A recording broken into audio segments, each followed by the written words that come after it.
3BHK இந்த படத்தோட review தான் இந்த பதிவில் நம்ம பார்க்க போகிறோம். ரிவ்யூ பார்க்கறதுக்கு முன்னாடி சேனலை சப்ஸ்கிரைப் பண்ணிக்கங்க, லைக் பண்ணிக்கங்க. 3BHK நம்ம சாதாரண நடுத்தர மிடில் கிளாஸ் மக்களுக்கு கனவா, மரியாதையா, ஒரு கௌரவமா, ஒரு அடையாளமா இருக்க போற ஒரு வீடு.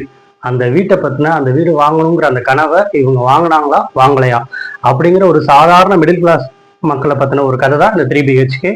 ஸ்ரீ கணேஷ் அப்படிங்கிற டைரக்டர் இந்த படத்தை இயக்கியிருக்காரு. இவர் இதுக்கு முன்னாடி 8 தோட்டாக்கள் அப்படிங்கிற ஒரு படத்தை 2017 பண்ணாரு. அதுக்கப்புறம் குருதி ஆட்டம்னு ஒரு படம் பண்ணாரு. அந்த படம் சரியா போகாதப்பயே பாத்தீங்கன்னா என்னோட அடுத்த படம் மக்களுக்கு பிடிச்ச மாதிரி, மக்களோட கனெக்ட் ஆகிற மாதிரி இருக்கும்னாரு. அதுக்கேற்ற வகையில இந்த 3BHK இருக்குன்னு சொல்லலாம். படத்துல சரத்குமார், சித்தார்த், மேகா நாகராஜ், சைத்ரா அப்படின்னு பல நடிச்சிருந்தாலும் ஒவ்வொருத்தரும் ஒவ்வொரு கேரக்டரும் நம்மளோட ஃபேமிலியில நம்மளோட ஒவ்வொருத்தரோடையும் இண்டிவிஜுவலா கனெக்ட் ஆகிற மாதிரி இருக்கு.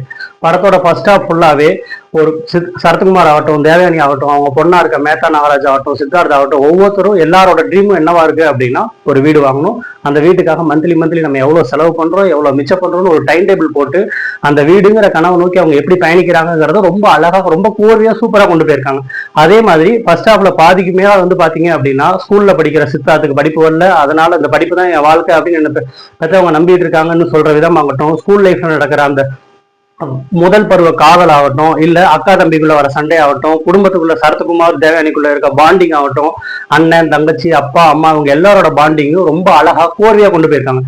ஃபர்ஸ்ட் ஹாஃப் இப்படி போச்சு அப்படின்னா செகண்ட் ஹாஃப் எப்படி போகுது அப்படின்னா நம்மளோட நார்மல் மிடில் கிளாஸ் மக்கள்லாம் நார்மலா ஃபீல் பண்ணியிருப்போம், அஃபெக்ட் ஆயிருப்போம் இல்லைங்களா. இன்னமும் நம்மளோட ஃபியூச்சர் என்னன்னு தெரியாம யாரோ ஒருத்தரோட அட்வைஸை கேட்டு அதுக்காக பிடிக்காத படிப்பை படிச்சு பிடிக்காத ஒரு வேலையில சேர்ந்து அதனால நம்ம ஃபியூச்சரே காலியாகி இப்ப நிர்கதியா நிற்போம் இல்லைங்களா. அதுதான் சித்தார்த் ஆயிருக்கு. அது அந்த இதுல இருந்து சித்தார்த்தும் சரத்குமார் அவங்க ஃபேமிலி எப்படி மீண்டு வந்தாங்க, அவங்க வீடு வாங்கினாங்களா வாங்கலையா அப்படிங்கிற ஒரு மெயின் கதை தான் இது. இந்த படத்துக்குள்ள இன்னொரு விஷயம் என்ன சொல்ல வராங்க அப்படின்னு பாத்தீங்கன்னா, இப்ப நம்ம ரெகுலர் நடைமுறை வாழ்க்கையில ஃபீல் பண்ணிக்கிட்டு இருக்க டைவர்ஸ், தற்கொலை, வரதட்சணைக்காக தற்கொலை, செக்ஸ் ஆக்டுக்காக தற்கொலை அப்படின்னு வர அந்த தற்கொலையை இந்த படத்துல ரொம்ப அழுத்தம் திருத்தமா சொல்லியிருக்காங்க.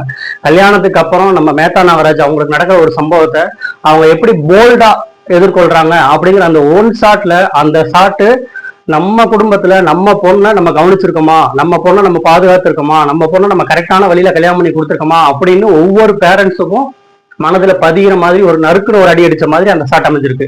இந்த படம் குடும்பத்தோட நம்ம போய் பார்த்தோம்னா, ஒரு குடும்பத்துல 4 பேர் இருக்காங்க அப்படின்னா அந்த 4 பேருக்கும் 4 விதம் ஒவ்வொரு வகையிலையும் கரெக்ட் ஆகிற அளவுக்கு ரொம்ப அற்புதமா இருக்கு.